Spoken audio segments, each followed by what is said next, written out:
Hello everyone, hope you all are doing very well. So आज ही हमारा first lecture होने जा रहा है इंडियन ज्योग्राफी का। और इसमें सबसे पहले जो हम कवर करेंगे वो है हमारा ज्योग्राफिकल पोजीशन ऑफ इंडिया।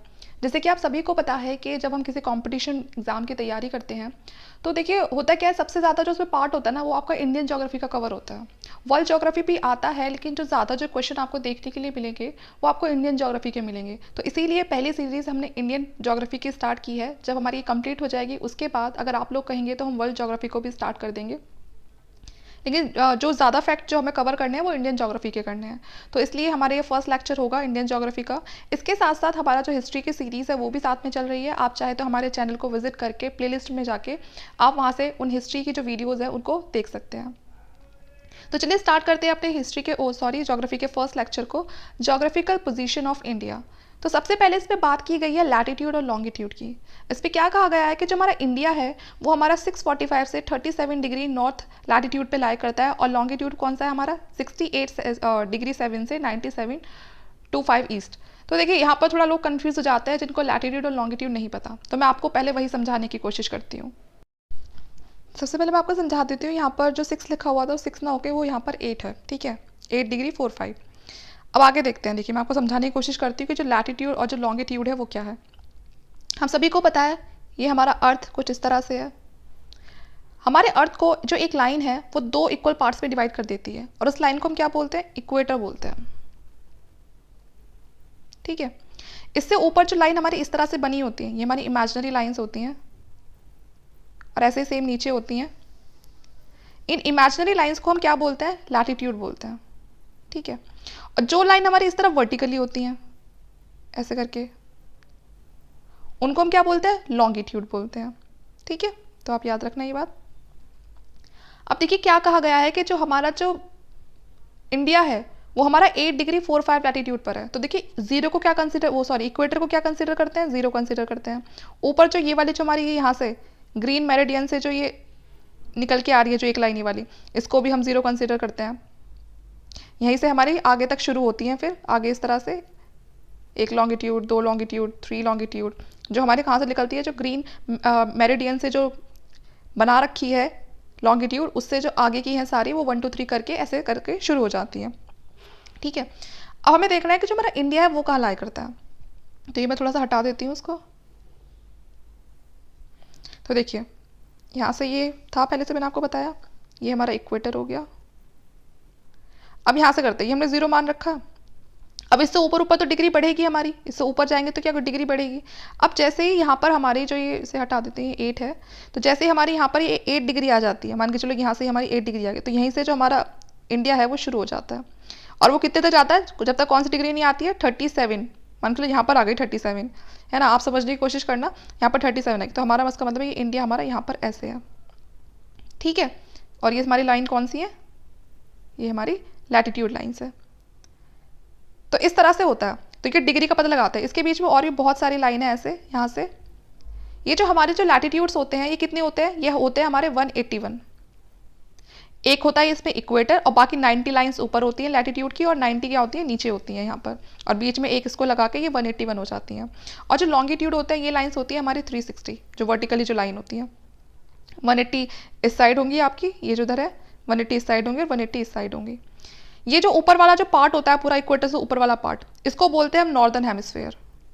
और जो ये नीचे वाला पार्ट होता है इसको बोलते हैं हम साउदर्न हेमिस्फेयर, क्योंकि ये साउथ की साइड पड़ रहा है और वो ऊपर नॉर्थ की साइड पड़ रहा है।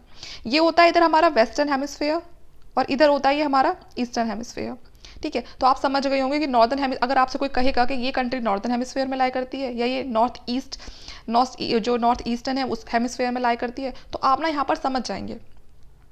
तो आपको ये इतना क्लियर हो गया होगा कि जो अर्थ है उस पर किस तरह से जो हमारा इंडिया है उसको लोकेट किया हुआ है अकॉर्डिंग टू लैटिट्यूड और लॉन्गिट्यूड। अब बात करते हैं, ये तो बात हो गई हमारी नॉर्थ से साउथ तक वाली, ठीक है। अब बात करते हैं ईस्ट।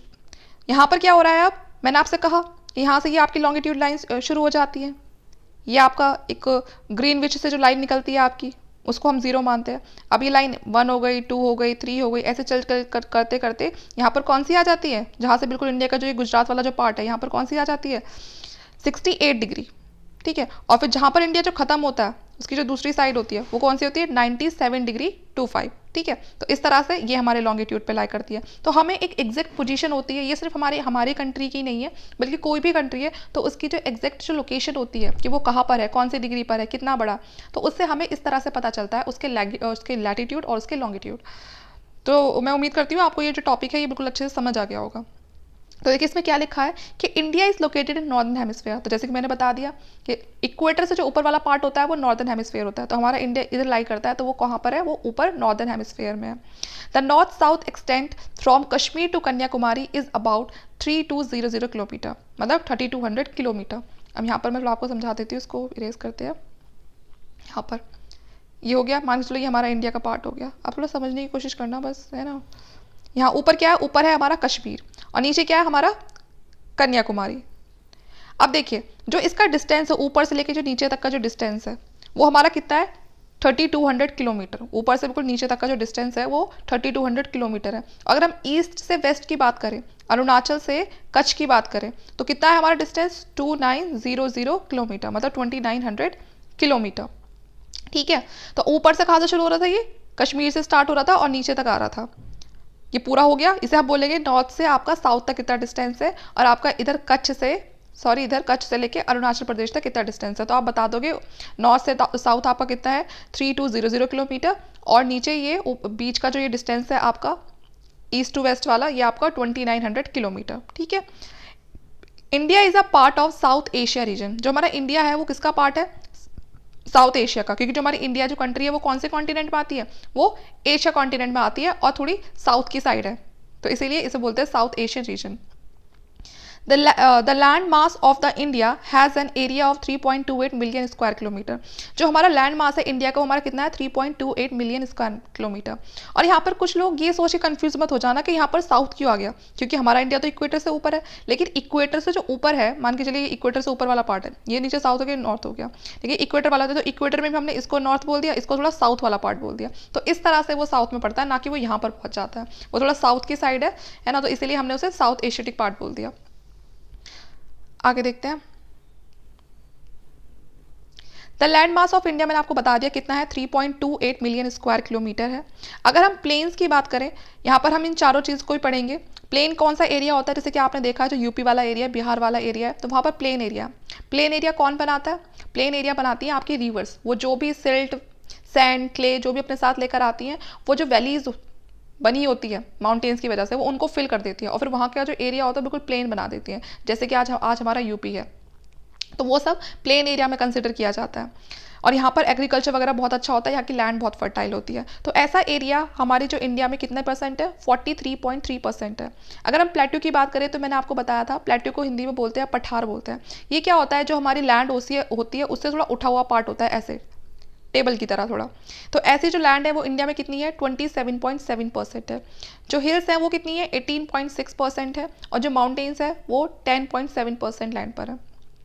ठीक है। तो इस तरह से बताया हुआ है कि कितने एरिया में कितना कितना और कौन कौन सा पार्ट कितने परसेंट में है। अब यहाँ पर मैं आपको ना मैप दिखाती हूँ, ये हमारे इंडिया का मैप है। ठीक है। तो इस मैप के अकॉर्डिंग पढ़ेंगे। अब हम नीचे आते हैं। पहले India's total area account for 2.4% of the total geographical of area of the world. तो देखिए अगर जो पूरा जो वर्ल्ड है, वर्ल्ड का हम पूरा जो 100% जो हमारा वर्ल्ड है, उसमें से जो 2.4% जो जगह है वो हमारे इंडिया की है। ठीक है। इतना जो एरिया है वो हमारे इंडिया का है, पूरे वर्ल्ड का अगर हम निकाले तो 2.4%। Area wise India is the 7th largest country of the world. अगर हम एरिया वाइज देखें तो एरिया वाइज जो हमारी कंट्री है वो कौन से नंबर पे आती है, 7th लार्जेस्ट कंट्री है वर्ल्ड में। फर्स्ट नंबर पे कौन है, रशिया। ठीक है। India population is 17.5% of the world population. World की जितनी भी पॉपुलेशन है उसमें से 17.5% कहाँ से है, इंडिया से है। India is the second largest after China. और नंबर 1 पे हम सबको पता है सबसे ज़्यादा जो पॉपुलेटेड जो कंट्री है वो कौन सी है, वो चाइना है, और चाइना के बाद फिर कौन सी आती है, इंडिया आती है। तो इंडिया हमारी सेकेंड नंबर पे पहुंच जाती है। Average 6 person in the world is an Indian. India के पास अगर हम बात करें कि जहाँ पर जो वो कल्टीवेशन वगैरह कर सकते हैं, वो लैंड एरिया कितना है, तो वो है उसके पास 159.7 मिलियन हेक्टेयर्स, और ये सेकेंड लार्जेस्ट नंबर पे है। सबसे ज़्यादा किसके पास है, यूनाइटेड स्टेट पर है, और उसके बाद फिर आता है इंडिया पे। ठीक है। अरेबल लैंड होता है कि जहाँ पर आप आराम से कल्टीवेशन वगैरह कर सकते हो, आप खेती बाड़ी कर सकते हो। 9 state of India has coastal boundary. जो आपने देखा यहाँ पर ये वाला जो ये मैं मैप में दिखाती हूँ, देखिए कोस्टल लाइन क्या होती है, यहाँ से जो ये है ये सारा जो हमारा क्या शुरू हो जाता है, ये हमारा यहाँ से पूरा लैंड एरिया शुरू हो जाता है ये, क्योंकि यहाँ पर ये जो ये जो जगह है यहाँ पर, एक सेकेंड, यहाँ से जो ये वाला पॉइंट है, इससे ऊपर ऊपर ये जितनी भी जगह है इंडिया की वो सारी किसी ना किसी लैंड से कनेक्टेड है यहाँ तक। और उसके बाद जो ये सारा जो ये जगह है ये बाकी सारी किससे कनेक्टेड है, ये हमारे समुद्र से, ये नीचे पूरी समुद्र से घिरी हुई है। तो इसलिए हम पूछते हैं कि जो कोस्टल लाइन वाले जो स्टेट हैं वो कौन कौन से हैं। तो ऐसे कितने स्टेट है, ऐसे टोटल 9 स्टेट है। ठीक है, कौन कौन से हैं उसमें से आपके, मैं आपको बताती हूँ। सबसे पहले क्या पड़ेगा आपका, गुजरात, ये पूरा का पूरा जो है ये उससे समुद्र से टच होता है। उसके बाद फिर क्या पड़ेगा आपका यहाँ पर, महाराष्ट्र, ठीक है, और बीच में फिर यहाँ छोटा सा ये गोवा। उसके बाद आपका ये कर्नाटका, फिर केरल, फिर तमिलनाडु, इधर फिर आपका पड़ जाएगा ये आंध्र प्रदेश, उड़ीसा। ठीक है, तो आपके ये पूरे टोटल करके कितने स्टेट हो जाते हैं, 9 स्टेट हो जाते हैं। ऊपर चलोगे तो उड़ीसा पड़ेगा और फिर इधर आपका वेस्ट बंगाल पड़ जाएगा। तो आपने 9 स्टेट के बारे में जाना, कौन कौन से स्टेट है। सबसे पहले आपका गुजरात है, फिर आपका आंध्र प्रदेश है, उसके बाद फिर आपका इधर तमिलनाडु है, इधर कर्नाटका है, नीचे फिर यहाँ ऊपर आंध्र प्रदेश है, उड़ीसा है, वेस्ट बंगाल है, इधर छोटा सा ये गोवा भी है, नीचे केरला है। तो इस तरह से टोटल आपकी 9 स्टेट हैं जो क्या बनाते हैं, कोस्टल बाउंड्री बनाते हैं। और कोस्टल बाउंड्री का मतलब क्या होता है, जो समुद्र से लग के सीमा बनाते हैं।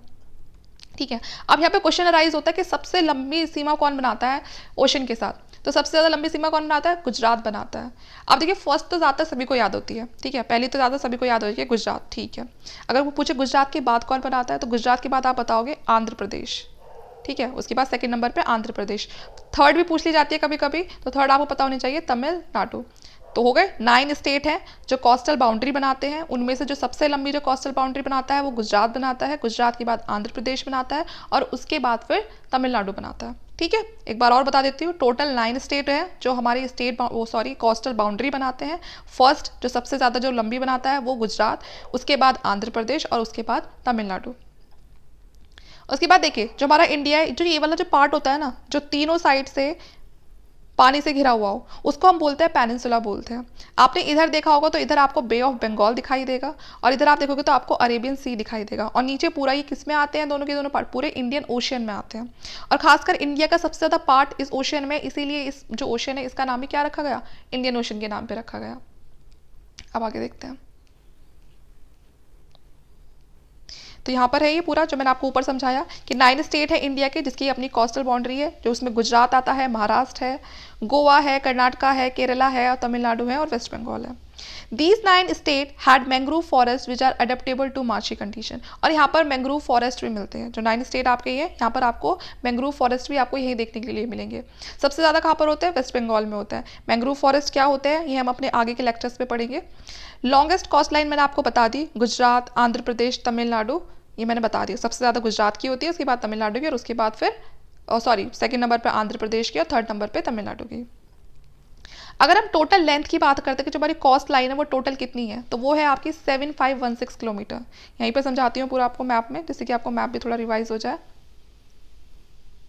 यहाँ पर देखिए अगर आपकी कोई कोस्टल लाइन पूछता है कि उसकी लेंथ कितनी है, तो आप कितनी बताओगे, 7516 किलोमीटर। 7516 किलोमीटर ये यहाँ से शुरू होगी आपकी और यहाँ से ये पूरी जो चल रही है इस तरह से, ये ऐसे ऐसे ऐसे और फिर यहाँ पर ये पूरी जो खत्म हो जाएगी वेस्ट बंगाल वाले एरिया में आके। ठीक है, तो यहाँ से ये क्या होगा, ये पूरी की पूरी आपकी वो हम कह सकते हैं तट रेखा है जो किससे मिल रही है, जो समुद्र वाले पार्ट से मिल रही है। तो ये कितनी है, 7516 किलोमीटर। 7516 kilometre, 7516 kilometre. आप 2-3 बार बोलेंगे तो आपको याद हो जाएगी 7516 किलोमीटर। ठीक है, टोटल मैंने आपको बता ही दिया है कि total length of the coast line वो कितनी होगी, वो है आपकी 6100 किलोमीटर। ठीक है, तो जो मैंने आपको अभी ये 7516 किलोमीटर बताई ना, तो इसमें खाली ये आपका यहाँ तक नहीं है। ये आप ये साइड में देख रहे हैं, आप आइलैंड्स देख रहे हैं। आइलैंड तो सबको पता होगा क्या होता है, जो बिल्कुल पानी के बिल्कुल बीच में होता है, जिसका जो पार्ट है वो किसी और दूसरी लैंड से या कॉन्टिनेंट से नहीं जुड़ा हुआ है, वो होते हैं हमारे आइलैंड। तो देखिए आपको पता है कि इंडिया के पास अपने बे ऑफ बंगाल में भी आइलैंड है और इधर अरेबियन सी में भी है। अरेबियन सी में कौन सा है, हमारा लक्षद्वीप है, और इधर बे ऑफ बंगाल में हमारे ये अंडमान निकोबार है। तो यहाँ पर ना केवल सिर्फ इसको लगा के जो ये है बल्कि जो इनकी जो बाउंड्रीज है उसको लगा के हमारी कितनी बैठती है, 7516 किलोमीटर बैठती है। टोटल है ये हमारी, जिसमें हमारे आइलैंड भी आते हैं और हमारी जो इंडिया की जो मेन लैंड मतलब ये है कोस्टल लैंड है वो भी आती है। ठीक है, अगर आपसे कोई सिर्फ ये पूछता है कि सिर्फ इंडिया की कितनी है, खाली बस इंडिया की पूछता है, तो वो कितनी होगी? अगर सिर्फ आपसे कोई इंडिया की पूछेगा तो बताइए कितनी होगी? वो होगी आपकी 6100 किलोमीटर। ठीक है, ये पूरी जो होगी ये होगी आपकी यहाँ से यहाँ तक ये 6100 किलोमीटर। ठीक है, और ये किसकी होगी? ये आपकी ये पूरी स्टेट की भी होगी और साथ में आपकी आइलैंड वगैरह की भी होगी, 7516 किलोमीटर। तो आई होप आपको ये पॉइंट बिल्कुल अच्छे से क्लियर हो गया होगा। ठीक है, अगर कोई बात करता है कि पूरी कितनी है, टोटल लैंड की अगर बात करें, जो इंडिया का पूरा जो मैप है उसकी टोटल बाउंड्री कितनी है पूरी की पूरी, तो वो है आपकी 22,716 किलोमीटर। ठीक है, 22,716 किलोमीटर। तो ये आपकी हो गई टोटल। मैं यहाँ पर एक बार अच्छे से मेंशन कर देती हूँ। ठीक है, अगर कोई टोटल पूछता है पूरा पूरा लेके पूरे मैप की अगर कोई पूछेगा तो आप कितनी बताओगे? आप बताओगे 22,716 किलोमीटर। इसमें आपके सारे हैं। ठीक है, ये पूरा का पूरा ऊपर तक सब आ जाएगा पूरा कवर होके। अगर आपसे कोई क्या पूछता है कि सिर्फ कितनी, आपको कॉस्ट लाइन बतानी है सिर्फ मेन लैंड की, जो कि सिर्फ इंडिया के पास है, ये सिर्फ इतनी बतानी है ये, तो आप बताओगे कितनी बताओगे आप इसे? 6100 किलोमीटर। अगर कोई पूछता है कि आइलैंड भी कवर करने हैं साथ में, तो आप बताओगे 7516 किलोमीटर। तो आपको ये अच्छे से अब क्लियर हो गया होगा। आगे चलते हैं।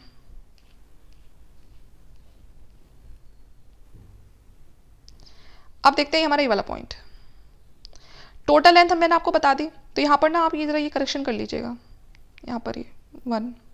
ठीक है, साउदर्न मोस्ट पॉइंट, जो हमारा साउदर्न मोस्ट पॉइंट है, ये हमारे इंडिया का कुछ मैप इस तरह से है, तो जो हमारा ये साउदर्न मोस्ट पॉइंट है ये हमारा कौन सा है? ये है हमारा इंदिरा पॉइंट। ठीक है, ये इंदिरा पॉइंट हमारा कहाँ है? ग्रेट निकोबार में है, हमारे आइलैंड है ना। तो जो हमारा जो अंडमान और जो निकोबार है वो थोड़ा हमारे जो इंडिया है उससे भी थोड़ा नीचे तक जाता है, साउथ में जाता है। तो आपको ये पॉइंट इसलिए याद रखना है। उसको क्या बोलते हैं? ये ग्रेट निकोबार में हमारा इंदिरा पॉइंट। ठीक है, और यही हमारा क्या है? हमारा साउदर्न मोस्ट पॉइंट है। उसके बाद है नॉर्दर्न मोस्ट पॉइंट, ये है हमारा यहाँ, ये है हमारा इंदिरा कोल, इसे हम बोलते हैं इंदिरा कोल। और ये हमारा कहाँ पर है?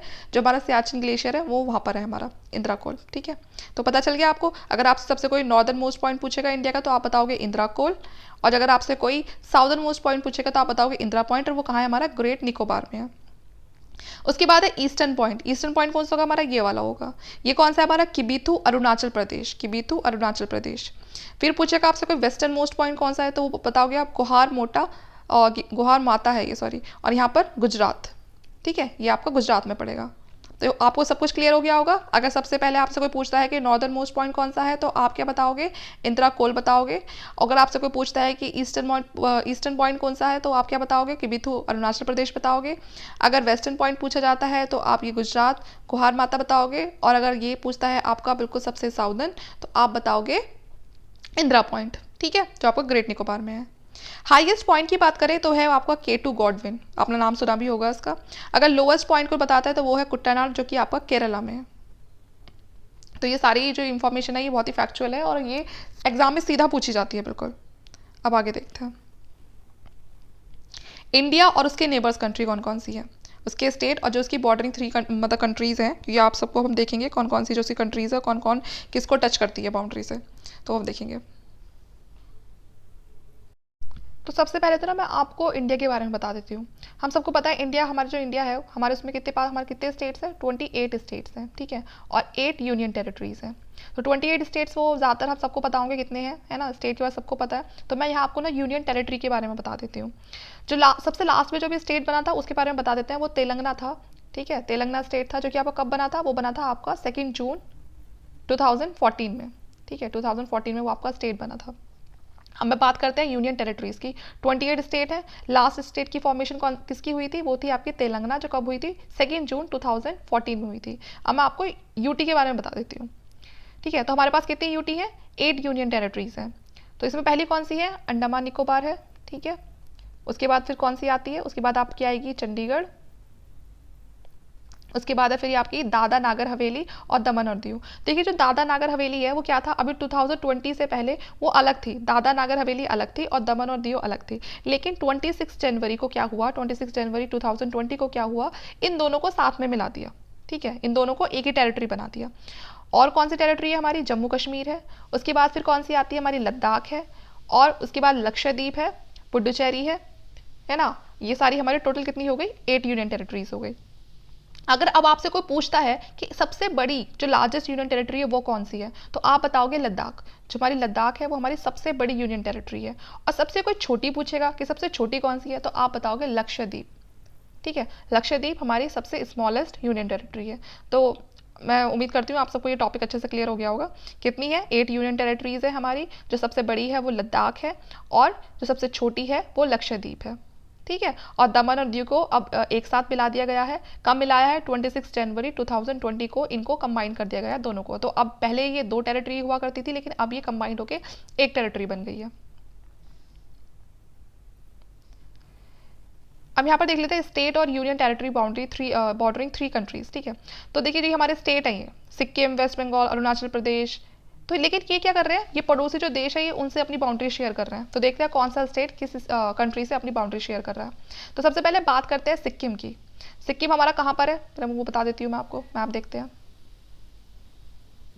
यहाँ पर देखिए ये रहा हमारा सिक्किम यहाँ पर। ठीक है, देख के पता चल रहा है इधर नेपाल से बाउंड्री शेयर कर रहा है, इधर भूटान से शेयर कर रहा है, और ऊपर किससे शेयर कर रहा है, चाइना से शेयर कर रहा है। तो जो हमारा सिक्किम है कहाँ कहाँ से शेयर कर रहा है, नेपाल से शेयर कर रहा है, भूटान से शेयर कर रहा है, और ऊपर चाइना से शेयर कर रहा है। नेक्स्ट कंट्री देखते हैं कौन, नेक्स्ट स्टेट की बात करते हैं। अब बात करते हैं हम अरुणाचल प्रदेश की। अरुणाचल प्रदेश किस किस से शेयर कर रहा है, भूटान से कर रहा है, म्यांमार से कर रहा है, और चाइना से कर रहा है। आ जाते हैं ऊपर, फिर से आपको मैप में दिखा देती हूँ मैं। ये है आपका अरुणाचल प्रदेश।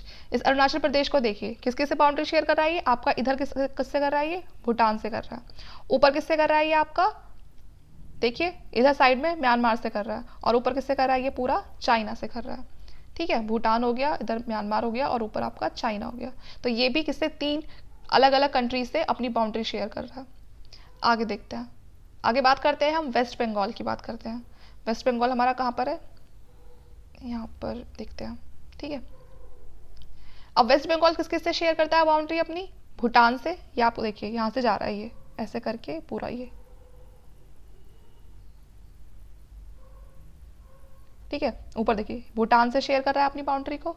उसके बाद इधर साइड में नेपाल से भी शेयर कर रहा है अपनी बाउंड्री, और बांग्लादेश, ये तो पूरा है ही बांग्लादेश। ठीक है, ये पूरा बांग्लादेश है, तो यहाँ पर भी अपनी बाउंड्री शेयर कर रहा है। तो ये भी किससे शेयर कर रहा है, 3 से कर रहा है। भूटान से भी कर रहा है ना, नेपाल से भी कर रहा है, और बांग्लादेश से भी कर रहा है। देख के तो ऐसा लगता है कि वेस्ट बंगाल नीचे की तरफ है, ऊपर ये नेपाल भूटान तक कहाँ तक पहुंचेगा, लेकिन आप देख सकते हैं किस तरह ये दोनों को टच करके फिर वापस से नीचे आ रहा है। तो यहाँ पर भी आपको याद रखना है ये कि जो सिक्किम है वो भी आपको 3 कंट्रीज को साथ अपना बॉर्डर शेयर करता है। वेस्ट बंगाल भी 3 कंट्रीज के साथ अपना बॉर्डर शेयर करता है। अरुणाचल प्रदेश भी 3 कंट्रीज के साथ अपना बॉर्डर शेयर करता है। अब देखते हैं लद्दाख। लद्दाख पे आ जाते हैं। ये ऊपर आपको लद्दाख दिख रहा होगा। लद्दाख की बात करें तो ये किससे शेयर कर रहा है, ये ऊपर वाला पार्ट किससे शेयर करता है, ये पाकिस्तान से। इधर अफगानिस्तान से भी शेयर करता है ये कुछ पार्ट, और चाइना से। ये पूरा चाइना से, इधर का तो बिल्कुल साफ ही है, चाइना से। ऊपर ये अफगानिस्तान से, और इधर ये पाकिस्तान से। तो इस तरह से ये भी 3 कंट्रीज के साथ बॉर्डर शेयर करता है। अब देखते हैं कि जो दूसरी कंट्रीज हैं वो किस किस को, हमारे कौन कौन से स्टेट को टच कर रही है। सबसे पहले देखते हैं पाकिस्तान को। हम सबको पता है कि पाकिस्तान पूरा इस साइड है। अब पाकिस्तान हमारे कौन कौन से स्टेट या यूनियन टेरिटरी को टच करता है वो देख लेते हैं। सबसे पहले बात करते हैं पाकिस्तान की। ये सबसे पहले तो यहाँ से होके निकलता है, ये जैसलमेर से। ये जो जैसलमेर वाला पार्ट है ये हमारा राजस्थान में है। तो एक तो ये हो गया कि ये राजस्थान के साथ बॉर्डर शेयर करता है। नीचे ये गुजरात के साथ भी बॉर्डर शेयर करता है। यहाँ से ये गुजरात के साथ भी जो पाकिस्तान है ये बॉर्डर शेयर करता है। उसके बाद फिर ये राजस्थान के साथ बॉर्डर शेयर करता है। उसके बाद ऊपर ये जम्मू कश्मीर है ना, जो हमारी कश्मीर है, जो टेरिटरी है अब हमारी, उसके साथ भी बॉर्डर शेयर करता है। और कुछ पार्ट ये अपना पंजाब के साथ भी शेयर करता है। ठीक है, तो इस तरह से ये हमारे 4 स्टेट के साथ बॉर्डर शेयर करता है। क्वेश्चन ये भी आ सकता है कि पाकिस्तान किसके साथ बॉर्डर शेयर करता है, और क्वेश्चन ये भी आ सकता है कि हमारा कौन सा स्टेट है जो पाकिस्तान के साथ बॉर्डर शेयर करता है। दोनों तरह से पूछ सकते हैं। उसके बाद अब देखते हैं म्यांमार के बारे में। इधर है साइड में, तो ये हमारे कौन कौन से स्टेट को टच करता है। सबसे पहले हम बात करें तो ये अरुणाचल प्रदेश को टच करता है। अभी हमने थोड़ी देर पहले भी पढ़ा था कि अरुणाचल प्रदेश किसको टच कर रहा है, तो जिसको अरुणाचल प्रदेश टच कर रहा है तो वो भी तो उसको टच कर रहा होगा। तो अब देखते हैं हम इसमें कौन कौन से हैं। एक तो अरुणाचल प्रदेश को टच करेगा, नीचे आप जाओगे तो देखोगे मणिपुर। ठीक है, मणिपुर को टच करेगा। और तीसरा कौन सा दिख रहा है बीच में आपको, नागालैंड दिखाई दे रहा है, ये उसको भी टच करेगा, और मिजोरम को टच करेगा। पूरा देख लेते हैं एक बार, यहाँ से ऐसे देखते हैं तो पूरा का पूरा ये ऐसे टच करता हुआ आ रहा है। तो ये चारों ही स्टेट को टच करता है हमारा कौन, म्यांमार टच करता है। नेपाल की बात करें तो देखिए नेपाल किस किस को टच कर रहा है, इधर यूपी को टच कर रहा है, बिहार को, और किसको कर रहा है? उत्तराखंड को, यूपी को और वेस्ट बंगाल को। ये हमने भी देखा था, ये पूरा किसको हो गया? ये तो पूरा ये हो गया, उत्तराखंड हो गया। ये फिर यहाँ से ये पूरा यूपी स्टार्ट हो गया आपका, फिर ये बिहार हो गया, और नीचे हम देखा ही था कि किस तरह से वेस्ट बंगाल ऊपर जाके इसको टच करके आता है फिर वापस से नीचे। ठीक है, तो आपको क्लियर हो गया होगा। तो नेपाल को कौन कौन टच कर रहा है? यूपी, उत्तराखंड, बिहार और वेस्ट बंगाल। उसके बाद बात करते हैं भूटान की। अब भूटान आपका ये रहा, है ना, ये तो आपका नेपाल था इतना, ये फिर बीच में ये सिक्किम आ जाता है। सिक्किम किसका पार्ट है? इंडिया का पार्ट है। अब ये भूटान किस किस को शेयर कर रहा है? तो देखिए, इधर अरुणाचल प्रदेश को शेयर कर रहा है, इधर सिक्किम को शेयर कर रहा है अपना जो बॉर्डर है, और नीचे हमने देखा था कि वेस्ट बंगाल को भी टच करता है ये। ठीक है, वेस्ट बंगाल को भी, और ये पूरा आपको क्या है? ये आपका पूरा असम है, तो ये असम को भी टच कर रहा है। ठीक है, तो भूटान आपका सिक्किम को टच कर रहा है, वेस्ट बंगाल को, असम को और अरुणाचल प्रदेश को। देखिए, आप चीज़ों को मैप से पढ़ेंगे ना, और इस मैप को अगर आप कहीं अपने रूम में लगा लेते हैं और इसको बार बार देखते हैं, तो ना ये आपको मैप ना खुद से याद हो जाएगा। आपको रटने की जरूरत ही नहीं पड़ेगी कि ये अच्छा वो किसको टच कर रहा है। अगर पूरा जो ये मैप है आपके माइंड में क्रिएट हो जाता है, तो आपको कुछ याद करने की जरूरत ही नहीं है, वो सीधा आपके माइंड में वो मैप है वो क्लिक करेगा और आपको पता चल जाएगा। तो इसलिए कोई भी मैप आप बार बार फिल करिए, या कोई भी एटलस बुक है उसमें से उस मैप को दिन में 1-2 बार देख लो। तो जो ये चीज़ें हैं ना, फर्स्ट टाइम थोड़ा मुश्किल लगती है, लेकिन बाद में फिर अपने आप ही ना हमें ईजी लगनी शुरू हो जाती है। अब बात करते हैं हम चाइना की। चाइना किससे टच करता है? तो देखिए, चाइना की बात करें तो चाइना सबसे पहले ऊपर लद्दाख से टच होकर निकलता है, उसके बाद फिर नीचे हिमाचल प्रदेश, यहाँ से ये पहले लद्दाख, फिर ये हिमाचल प्रदेश आ जाएगा, उसके बाद आपका उत्तराखंड, उत्तराखंड के बाद फिर ये टच करता है सिक्किम को, क्योंकि यहाँ पर तो नेपाल आ गया, फिर यहाँ से ये सिक्किम को टच करेगा, सिक्किम के बाद फिर ये अरुणाचल प्रदेश को टच करेगा। ठीक है, तो इस तरह से ये हमारी ये सारी बाउंड्रीज बनती हैं। नीचे चलते हैं अब। यहाँ पर इस मैप में, इसमें सॉरी इस टेबल पे यही चीज़ें बताई हुई है मैंने कि वेस्ट बंगाल एक बार यहाँ पर बस देख लेते हैं, पढ़ लेते हैं इसको। वेस्ट बंगाल भूटान से टच होकर निकलता है, नेपाल से और बांग्लादेश से। अरुणाचल प्रदेश की बात करें तो भूटान, म्यांमार और चाइना। लद्दाख हमने देखा ही था, सबसे ऊपर अफगानिस्तान, फिर साइड से पाकिस्तान और दूसरे साइड से चाइना। म्यांमार किस किस को टच कर रहा है? अरुणाचल प्रदेश, मणिपुर, नागालैंड, मिजोरम, पूरा ऐसा करके निकलता है ना, ये सारी जो ये स्टेट है ये सब इसको टच करती है। फिर उसके बाद फिर नेपाल का बता दिया, यूपी, उत्तराखंड, बिहार, वेस्ट बंगाल। बांग्लादेश की बात करें तो वेस्ट बंगाल, असम और मेघालय। और बॉर्डरिंग भूटान तो सिक्किम को टच करता है, वेस्ट बंगाल को टच करता है, असम को टच करता है और अरुणाचल प्रदेश को टच करता है। उसके बाद फिर चाइना का भी पता लगा लिया हमने, लद्दाख, हिमाचल प्रदेश, यूके, सिक्किम और अरुणाचल प्रदेश, सॉरी ऊपर ये हिमाचल प्रदेश था। 17 state in Ladakh have international boundary, है ना, तो इतने ये 17 स्टेट है हमारे, और ये लद्दाख जो हमारी इंटरनेशनल बाउंड्री रखते हैं। उसके बाद देखो लेंथ, अब हम लेंथ की बात कर लेते हैं कि किसके साथ कितनी ज़्यादा बाउंड्री है ना, कितनी ज़्यादा लग रही है। किसी के साथ बहुत थोड़ा सा पार्ट टच कर रहा है, किसी के साथ बहुत सारा कर रहा है। इंडिया और बांग्लादेश की बात करें, सबसे ज़्यादा जो इंडिया अपनी बाउंड्री शेयर करता है वो बांग्लादेश के साथ करता है, 4096 किलोमीटर। इंडिया और चाइना कितने आपस में बाउंड्री शेयर करते हैं? 4057 किलोमीटर। इंडिया और पाकिस्तान 3326 किलोमीटर। इंडिया और नेपाल 1751 किलोमीटर। इंडिया और म्यांमार 1643 किलोमीटर। इंडिया और भूटान 699 किलोमीटर। और इंडिया और अफगानिस्तान 106 किलोमीटर। ठीक है, एक बार मैं फिर से रिपीट कर देती हूँ, इंडिया और बांग्लादेश 4096 किलोमीटर, इंडिया और चाइना 4057 किलोमीटर, इंडिया और पाकिस्तान 3326 किलोमीटर, इंडिया और नेपाल 1751 किलोमीटर। तो इस तरह से ये अपनी बाउंड्री शेयर करता है। इसमें पूछ लिया जाता है कि सबसे ज़्यादा बाउंड्री शेयर कौन कर रहा है, तो हमारे आंखों के सामने ही है कौन कर रहा है, इंडिया और बांग्लादेश कर रहा है। उसके बाद है फिर कि सबसे कम कौन शेयर करता है, तो कौन करता है, 106 किलोमीटर जो है वो सबसे कम शेयर करता है। यहाँ पर अगर आपको पता हो ना, जो इंडिया जो अफगानिस्तान के साथ जो लाइन बनाता है ना, जो उसकी जो बाउंड्री लाइन है दोनों के बीच की, उसको हम ड्यूरेंट लाइन बोलते हैं। ये जब ब्रिटिश काल था, जब देश आज़ाद हुआ था, इसको डिसाइड कर दिया गया था, तो ये ड्यूरेंट लाइन बोलते हैं इसको। किनके बीच वाली लाइन को? इंडिया और अफगानिस्तान के बीच वाली लाइन को। ठीक है, Pakistan and Afghanistan in the northwest, China, Nepal, Bhutan in the north of the Myanmar and the Bangladesh in the east, Sri Lanka and Maldives in the south। तो बता रखा है कि कैसे कैसे पढ़ते हैं। हम सबको पता है कि ये जो हमारा इंडिया, जो हमारा पूरा इंडिया है, तो इंडिया का जो नॉर्थ वेस्ट है ये होगा नॉर्थ वेस्ट, तो यहाँ पर तो आपका पाकिस्तान और अफगानिस्तान है।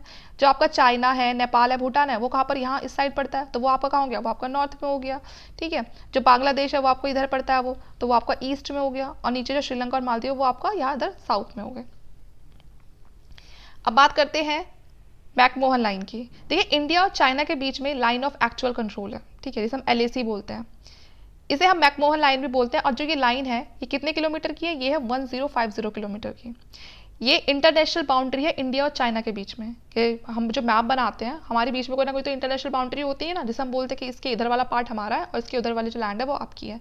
तो यहाँ पर जो इंडिया और चाइना के बीच की जो बाउंड्री वाली जो लाइन है, जिसे जो इंटरनेशनली लीगल है, तो उसको हम क्या बोलते हैं, मैकमोहन लाइन बोलते हैं। और ये कितनी है, 1050 किलोमीटर है। और ये कहाँ से निकलती है, ये Arunachal Pradesh. China is illegally occupying area of Ladakh which has named Aksai Chin. जो चाइना है उसने कुछ हमारा जो ऊपर जो लद्दाख वाला पार्ट है उसको इलीगली ऑक्यूपाई कर रखा है और उसने उसका नाम क्या दे रखा है, अक्षाई चीन, उसको अक्षाई चीन बोलता है। ठीक है। इंडिया एंड पाकिस्तान, अब जो इंडिया और पाकिस्तान है उसकी कुछ बात कर लेते हैं। जो बाउंड्री बनती है इंडिया और पाकिस्तान के बीच में, ठीक है, कश्मीर में बनती है, उसे बोलते हैं लाइन ऑफ कंट्रोल। क्या बोलते हैं, लाइन ऑफ कंट्रोल बोलते हैं उसे। वो कितनी है, वो 7406 किलोमीटर की है। पाकिस्तान क्लेम होल जम्मू कश्मीर, मतलब वो क्या बोलता है, पाकिस्तान क्या बोलता है कि जो पूरा का जो जम्मू कश्मीर है वो हमारा है। ठीक है, वो तो पूरे जम्मू कश्मीर को अपना बताता है। लेकिन इंडिया ने क्या कहा है कि कश्मीर तो हमारा है। ठीक है ना, तो अब ये इंटीग्रल पार्ट नहीं है, अब ये कंप्लीट पार्ट बन चुका है इंडिया का, कोई इंटीग्रल पार्ट नहीं है ये। और अब जो जम्मू कश्मीर है पूरी तरह से इंडिया का ही है। ठीक है, हम पूरा अभी देख चुके थे कि जम्मू कश्मीर कहाँ पर है। ठीक है, और ये अब हमारी क्या है, ये हमारी यूनियन टेरिटरी है, इसको डायरेक्ट कंट्रोल किया जाता है। Red Cliff line international boundary between India and Pakistan, जैसे अभी हमने मैकमोहन लाइन पढ़ी ना, इंडिया और चाइना के बीच में इंटरनेशनल बाउंड्री डिसाइड कर रही है जो, वैसे ही जो इंडिया और पाकिस्तान की जो बाउंड्री को बताती है कि इससे इधर वाला पार्ट चाइना, सॉरी पाकिस्तान का है और इससे इधर वाला पार्ट इंडिया का है, तो वो काम यहाँ पर कौन करता है, रेड क्लिफ लाइन करती है। उस लाइन को क्या बोलते हैं, उसको रेड क्लिफ लाइन बोलते हैं, जो इस लाइन से उधर बताती है कि इधर पाकिस्तान और इधर इंडिया। ये सब हटा दीजिए अब। ठीक है। Siachen, highest battlefield in the world. अगर हम बात करें कि सबसे ज़्यादा हाईएस्ट बैटलफील्ड कौन सा है वर्ल्ड में, तो वो आपका है Siachen. Indian army conducted operation Meghdoot to capture this glacier in 1984। जो हमारी इंडियन आर्मी है उसने जो ये सियाचिन ग्लेशियर था इसको जब कैप्चर किया था, वो ईयर था हमारा 1984। और कौन सा ऑपरेशन था वो, ऑपरेशन मेघदूत। तो ये आप याद रखना, बहुत ही इंपॉर्टेंट है, डायरेक्ट पूछा जाता है कि कौन सा जो ऑपरेशन मेघदूत है ये कब किया था और किस लिए किया था। तो जो सियाचिन ग्लेशियर है उसको कैप्चर करने के लिए किया था 1984 में। और जो सियाचिन है वो हमारा क्या है, हाईएस्ट बैटल फील्ड है पूरे वर्ल्ड में। Sir Creek, it is a 96 kilometre marshy area that is disputed between India and Pakistan in a run Kutch, Gujarat. तो देख गुजरात में ये जगह है, रन ऑफ कच्छ, आपको पता भी होगा। तो ये जो पार्ट है ना, ये डिस्प्यूटेड एरिया, पाकिस्तान क्लेम करता है हमारा, इंडिया क्लेम करता है हमारा। तो ये 96 किलोमीटर का एक मार्शी एरिया है जिसे सर क्रीक कहा जाता है, इस पे यह थोड़ा डिस्प्यूटेड वाला पार्ट है। अब देखते हैं इंडिया और Sri Lanka. Gulf of Mannar and Palk strait is situated between India and Sri Lanka. देखिए जो गल्फ ऑफ मन्नार है, जो पाक ऑफ स्ट्रेट है, वो किसके बीच में है, वो इंडिया, ये नीचे इंडिया हो गया ये ऐसे करके, और यहाँ पर आपका ये श्रीलंका है। ठीक है, तो ये वाला जो पार्ट है गल्फ ऑफ मन्नार और पाक स्ट्रेट, ठीक है, ये कहाँ पर है, इंडिया के और श्रीलंका के बीच में। ये आपका पहले ये गल्फ ऑफ मन्नार है और फिर बीच में ये क्या है आपका, ये पाक ऑफ स्ट्रेट है। उसके बाद है सेतु समुद्रम, ये कितना है, 167 किलोमीटर का है। Is visualise to connect gulf of Mannar with Palk strait. तो मैंने आपको बताया ये यहाँ पर क्या है आपका गल्फ ऑफ मन्नार है और ये यहाँ पर पाक स्ट्रेट है, तो इन दोनों को जो कनेक्ट करता है आपस में उसे क्या बोलते हैं हम, सेतु समुद्रम कैनाल बोलते हैं। This proposal canal will be of great economic significance for India, और ये काफ़ी इकोनॉमिकली ये बहुत इंपॉर्टेंट है इंडिया के लिए। राम सेतु और Adam's bridge, it is a shallow water region which extend from Dhanushkodi of Pamban और Rameswaram island to Mannar island of Sri Lanka. तो देखिए जो राम सेतु के बारे में हम सभी ने सुना है, तो ये जो धनुषकोडी आपको पता है, ये बिल्कुल जो इंडिया का जो बिल्कुल सबसे जो लास्ट वाला जो पॉइंट है वहाँ पर है ये धनुषकोडी, जिसे हम धनुषकोडी ऑफ पंबन भी बोलते हैं, रामेश्वरम आइलैंड भी बोलते हैं मन्नार का। ये बिल्कुल कनेक्ट करता है सीधा किससे, श्रीलंका से। उसके बाद है कच्छ थीवा, एक स्मॉलर बैरन आइलैंड है पाक बे में, ठीक है, जिसे अब इंडिया ने सीड कर लिया है श्रीलंका से 1974 में, तो उसको भी आप याद रख सकते हैं। फिर है आपका Wakhan corridor, it is a north eastern part of the Afghanistan which is contiguous with India. देखिए अब बात करते हैं ट्रॉपिक ऑफ कैंसर की। ट्रॉपिक ऑफ कैंसर मैंने आपको जैसे कि बताया था, ये देखिए इस तरह से हमारी जो अर्थ है, ठीक है, बीच में से क्या जाता है, इक्वेटर जाता है, इसके ऊपर एक लाइन होती है जो 66 डिग्री बनती है, वो है हमारा ट्रॉपिक ऑफ कैंसर। ऊपर होता है ट्रॉपिक ऑफ कैंसर, ठीक है, और नीचे इतनी ही दूरी पर होता है ट्रॉपिक ऑफ कैप्रिकॉन, ठीक है। तो अब ये बता रहा है कि ट्रॉपिक ऑफ कैंसर है वो हमारे इंडिया में से होकर निकलता है, लेकिन अब कौन कौन से स्टेट में से होकर निकलता है वो हम यहाँ पर देखेंगे। तो सबसे पहले निकलता है ये गुजरात से, इधर साइड में आपको गुजरात, उसके बाद फिर ये राजस्थान को भी क्रॉस करती है ट्रॉपिक ऑफ कैंसर, फिर मध्य प्रदेश को करती है क्रॉस, उसके बाद छत्तीसगढ़ को क्रॉस करती है, फिर अरुणाचल प्रदेश को, वेस्ट बंगाल को, त्रिपुरा को और मिजोरम को। तो इस तरह से जो ट्रॉपिक ऑफ कैंसर है, ये जो लाइन है, ये बहुत ही इंपॉर्टेंट लाइन है। ये बहुत बार ये क्वेश्चन पूछा जाता है कि ट्रॉपिक ऑफ कैंसर इंडिया की किस स्टेट को क्रॉस करके निकलता है, पास करके निकलता है। तो आप बताओगे 8 स्टेट है और आपको ये स्टेट याद रखने हैं, गुजरात, राजस्थान, मध्य प्रदेश, छत्तीसगढ़, अरुणाचल प्रदेश, वेस्ट बंगाल, त्रिपुरा और मिजोरम। ठीक है, तो आपको ये अच्छे से याद रखने हैं ये वाले। उसके बाद अब हम देखते हैं स्टैंडर्ड मेरिडियन ऑफ टाइम। तो ये मैं आपको पूरा अच्छे से समझाती हूँ। फिर से ये हमने बना लिया अपना ग्लोब। अब यहाँ पर मैंने आपको बताया था ये इक्वेटर है, ठीक है, ये हमारी अर्थ, यहाँ पर वो सॉरी हमारा इंडिया हो गया यहाँ पर। तो यहाँ पर जो टाइम है, वो टाइम देखो कैसे डिसाइड किया हुआ है, जो हमारा ग्रीनविच है ये वाला। ऐसा कहा गया, मतलब ऐसा कहा नहीं गया, मतलब ऐसा है कि जो 360 डिग्री ये होते हैं ना, ये 360 लाइन्स है जो आपकी हैं, ये वाली लॉन्गिट्यूड है 360 डिग्री, ठीक है। और इनको 1 डिग्री को कवर करने में कितना, एक डिग्री को कवर करने में कितनी मिनट लगती है, 4 मिनट लगती है, ठीक है। 1 डिग्री आगे बढ़ने में जो ग्लोब है वो कितनी देर लेता है, वो 4 मिनट लेता है। तो इस तरह जो 360 डिग्री है उसको पूरा का पूरा ऐसा घूमने में कितना टाइम लगेगा, उसको लगती है 1440 मिनट, ठीक है, 1440 मिनट। 1 डिग्री के लिए कितना टाइम लग रहा है, 4 मिनट्स लग रहे हैं। तो अब आप समझ सकते हैं कि 360 को फिर आप क्या करोगे, कैलकुलेट करके देख लोगे तो उससे आपको 1440 मिनट्स आ जाएगा, ठीक है। तो इस तरह से ये जो हम ये हमारा जो हम कहाँ से लेते हैं इस टाइम को, मैंने आपको बताया था कि यहाँ से जो एक लाइन है जो हमारी ग्रीनविच से होकर निकलती है, वहाँ से शुरू करते हैं हम। तो देखिए वहाँ से अब यहाँ पर मैं आपको एक चीज़ और बता दूँ, ये जो है मैंने आपको जब अर्थ के बारे इंडिया के बारे में जो पढ़ाया था, मैंने आपसे ये कहा था, मैंने आपको पूरे डिग्री वाला समझाया था यहाँ पर कि यहाँ से शुरू होता है और यहाँ से शुरू होता है, ठीक है। तो इन दोनों के बीच में कितनी डिग्रीज का डिफरेंस है, इसके बीच में है 29 डिग्रीज का डिफरेंस, ठीक है। ये इससे 29 डिग्री आगे है ये वाला पार्ट, और ये से 29 डिग्री पीछे पार्ट है। तो अब आप खुद देखो 1 डिग्री को क्रॉस करने में कितना टाइम लग रहा है, 4 मिनट लग रहे हैं। तो 29 को क्रॉस करने में कितना टाइम लगेगा, ये आपको देखना है। तो ये कुछ आपका 120 के आसपास लगेगा। और ये जो 120 की डिग्री का जो ये डिफरेंस है, ये पूरा आपको किस में कन्वर्ट हो जाएगा, आर में कन्वर्ट करेंगे तो ये आपका 2 घंटे का फर्क दिखाई देगा आपको, ठीक है। इन दोनों के बीच में 2 घंटे का फर्क दिखाई देगा, क्योंकि आपको पता है ना अर्थ कैसे मूव करती है, वो ऐसे मूव करती है इस तरह से। तो यहाँ पर आपको सन भी पहले दिखाई देगा।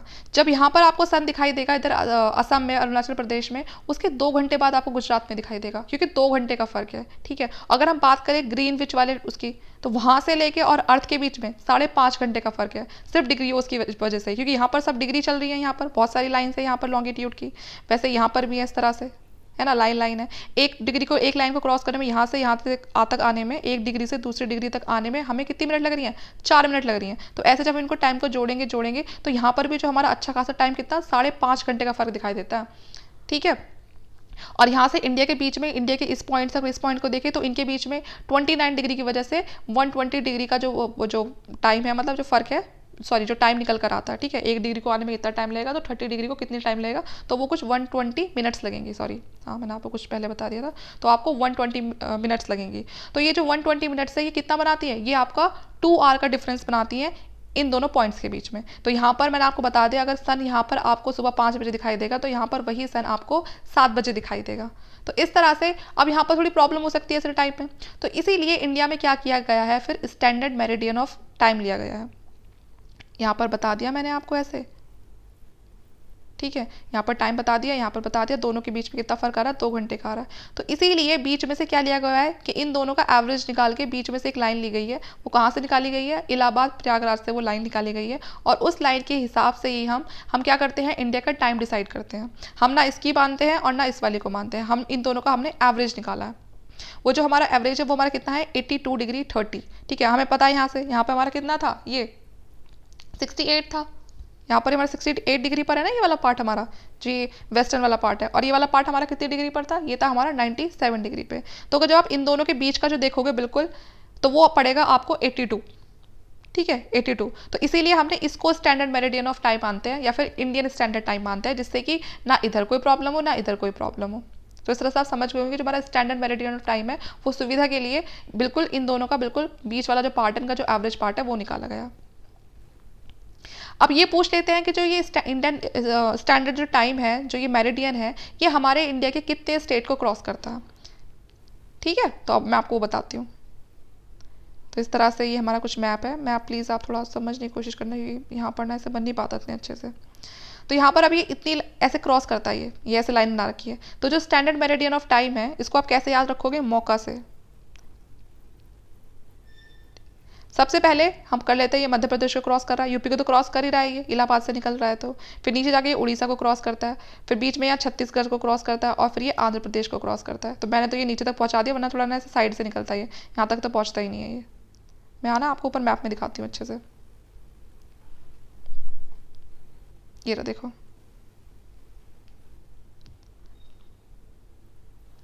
यहाँ सबसे पहले कहाँ से निकल रहा है? यूपी से, उसके बाद फिर आपका मध्य प्रदेश से, फिर छत्तीसगढ़ से, उड़ीसा से, और फिर आपका ये आंध्र प्रदेश से। तो ये आपका क्या है? स्टैंडर्ड मेरिडियन है, ठीक है, जो इंडिया ने ले रखा है। क्योंकि यहाँ पर क्या है हमारा, कौन सी डिग्री पर लाई करता है? ये 68 पर लाई करता है, और इधर 97 पे करता है। तो इन दोनों के बिल्कुल बीच का पार्ट निकाल रखा है, आप चाहे तो देख लेना करके। ये बीच का जो इन दोनों का जो हाफ आएगा वो कितना आएगा? 82 डिग्री आएगा। तो इसलिए इसको हम स्टैंडर्ड मेरिडियन ऑफ टाइम मानते हैं। और ये कौन कौन से स्टेट से निकलता है? आपका यूपी से, आपका मध्य प्रदेश से, छत्तीसगढ़ से, उड़ीसा से, और नीचे फिर आंध्र प्रदेश से। आगे देखते हैं अब। तो स्टैंडर्ड मेरिडियन ऑफ इंडिया मैंने आपको बता दिया, इसे हम इंडियन स्टैंडर्ड टाइम भी बोलते हैं, क्योंकि जो इंडिया का जो टाइम है वो इसी के अकॉर्डिंग रखा गया है।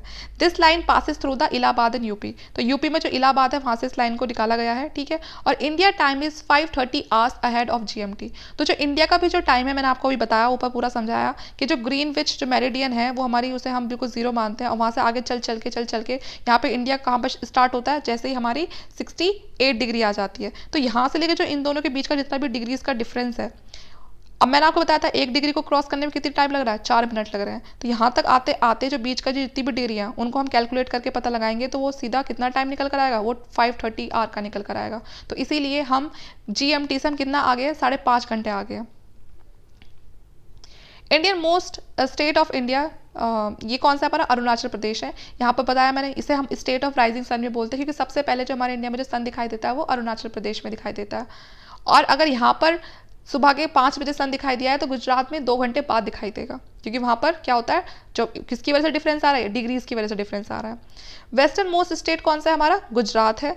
Geographically time difference between 2 extremes of India is 2 hours. तो मैंने आपको बता दिया क्यों 2 घंटे बाद लेट दिखाई देता है वहाँ।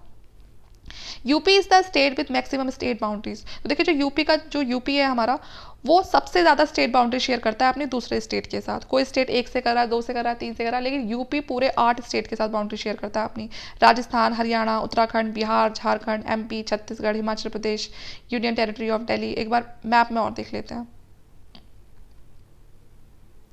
यहाँ पर देखिए, ये आ गया हमारा यूपी, ठीक है। देखिए कैसे कैसे शेयर कर रहा है अभी। यहाँ से सबसे ऊपर से शेयर करेगा ये उत्तराखंड से, फिर इधर हरियाणा से, ये पूरा आपका अगर राजस्थान आ गया, फिर ये मध्य प्रदेश आ गया, इधर बिहार आ गया, झारखंड आ गया, और ये आपका छत्तीसगढ़ आ गया, ठीक है। तो टोटल कितने स्टेट्स है? यहाँ ऊपर ये आपका हिमाचल प्रदेश से भी हल्का सा टच करता है ये। टोटली आपके 8 स्टेट हो गए, जिससे क्या करता है वो जो यूपी है वो अपनी बाउंड्री शेयर करता है।